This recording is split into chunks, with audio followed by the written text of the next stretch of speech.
Good morning, children. I am your social science teacher. Today, we'll move on to history, fourth chapter, colonialism and tribal societies. See, children, colonial means during the Britishers period, that is past.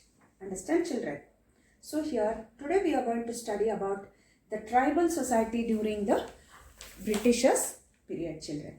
See, children, colonial rule which had affected each and every class of the people, children. It had affected all the people, not only the common people in the society, even the entire people community, that is from the rulers, nobles, common people, peasants, artisans, and even tribals also, children. And that explored the effects of colonialism on the tribal communities of India, children. So today, let us move on to the colonialism and tribal societies. See, children, the tribal life was disrupted in many ways by the colonial rule. Tribal people were disturbed a lot by the colonial people. How they were disturbed, we are going to see now. There was a significant change experienced by the tribal people after they came into contact with the colonial rule and the outsiders whom they described as Dikkos.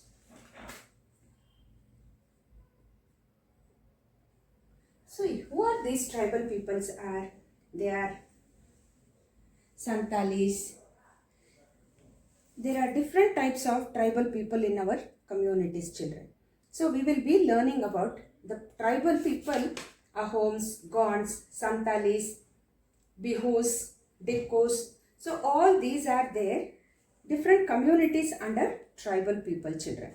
So today here we are going to study about the life, how it was disrupted during the colonial rule for the tribals. We are going to study, children. See, children, here people manage their livelihood by hunting wild animals and by gathering forest products such as fruits, roots and medicinal shrubs. All these they used to do it. And they also sold the forest products in the local markets and supplied sal and mahu flowers over there, children. And these tribal people were directly dependent on nature for their livelihood. Why did they depend on the nature for their livelihood? Because they were getting from the forest only all the goods, because they were forest people only. They used to stay in the forest only. So they depended almost all the things from the nature only. They used to get it, children. And tribals were intimately connected with the forests only. They were connected with the forests, and British regulations made them vulnerable as some forests were declared reserve forest and declared as the property of the state. So that Britishers made this tribal not to enter the forest areas to cut either the wood or to gather the food what they were getting. So children, here today all this what I have told you is an introduction about the tribal life during the colonial period, children.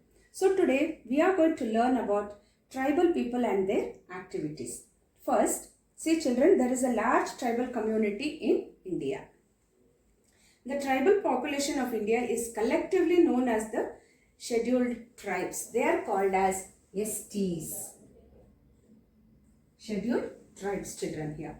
And they constitute 8.6%. 8.6% of the Indian population, they are there. And the tribal population of India is mostly concentrated in remote parts of the country, living away from the mainstream society. The ways of the tribal life are quite different. Tribal people, in the earlier days, before the British took political control of India, the tribals led a scheduled life away from civilization. Understand, children? Their interaction with the mainstream population was very limited. They had their own sets of rituals and traditions which were different from that of the non-tribal population of India, children. They led simple lives and undertook various activities to sustain themselves. So, hunting and gathering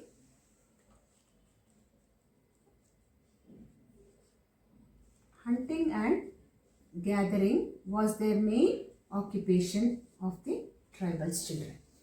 Was practiced by the tribal people. They sold products produced from the forest. They used to get the products and sell this and lead their life children. And they used to procure it from where? All these products they were getting from forest only. Okay, they used to procure it from forest, such as herbs that had medicinal values. Herbs that had medicinal values. Understand, children? So these days, any medicine you take from herbs only they'll be making. So they had a very demand for this medicinal values over those days. The tribal groups also reared animals for milk and meat. They reared animals for milk and meat. Okay. And then some tribals lived in temporary settlements as they moved from one place to another to rear the animals, and they domesticated, for example, the Gaddis of Himachal Pradesh, the Bakwarals of Kashmir, and the Laddis of Andhra Pradesh.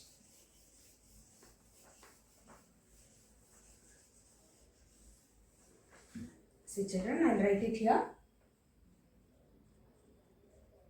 The Gaddis of Himachal Pradesh, Bakwarals from Kashmir,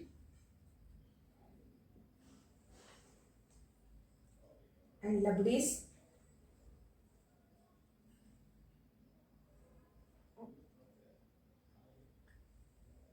from Andhra Pradesh.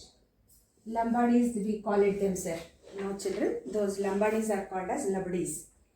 And see, their main occupation was agriculture was the main occupation for them. And they did not stick on to one place, children. What they used to do is, they used to move from one place to another. And they did not own the land by themselves. It was the forest land they used to cultivate, and they used to shift from one place to another. Okay. And many tribal communities followed shifting cultivation. That is, you have learned this in geography, in agriculture. They used to shifting cultivation it was called as. They used to shift from one place to another place. And Jhum cultivation is another for shifting cultivation. The other name for this, it is called as Jhum cultivation.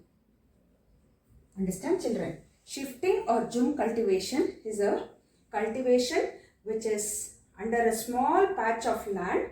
Mostly it will be forest land only, children. And they used to cultivate there, and the land used to get cleared by burning the vegetation on the particular piece of land. After once they finished harvesting it, they used to burn the land and clear it, and they moved to another place. The cultivators would also cut down trees to get sunlight reach the ground. They used to cut off the trees to get the sunlight for the ground. Once this land was used for cultivation, the cultivators would move to another piece of land, leaving this land fallow. They used to leave this land fallow and they used to move to another place. Fallow means empty, and move to other place. For years they never used to come back over their children.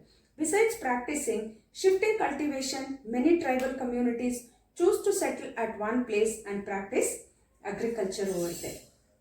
So this is about the topic of the tribals I have told you, children here. So the next topic will be tribal life during tribal life during 19th century. You all know that we are in 21st century. So this is in the 19th century, how the tribal life was during these seasons. See children, here, as mentioned earlier, the tribal communities resided in remote areas within hills and forests only they used to live, children. And living close to nature, they were very close to the nature. They sustained themselves by their surroundings. They led a simple life, following their own customs and traditions. Unfortunately, the life of the tribal communities who kept to themselves was disrupted during the British period. Once the British established political control over India, they started implementing new rules and regulations which adversely affected the tribal life. Once when the Britishers entered India, it got disturbed for their life entirely, children.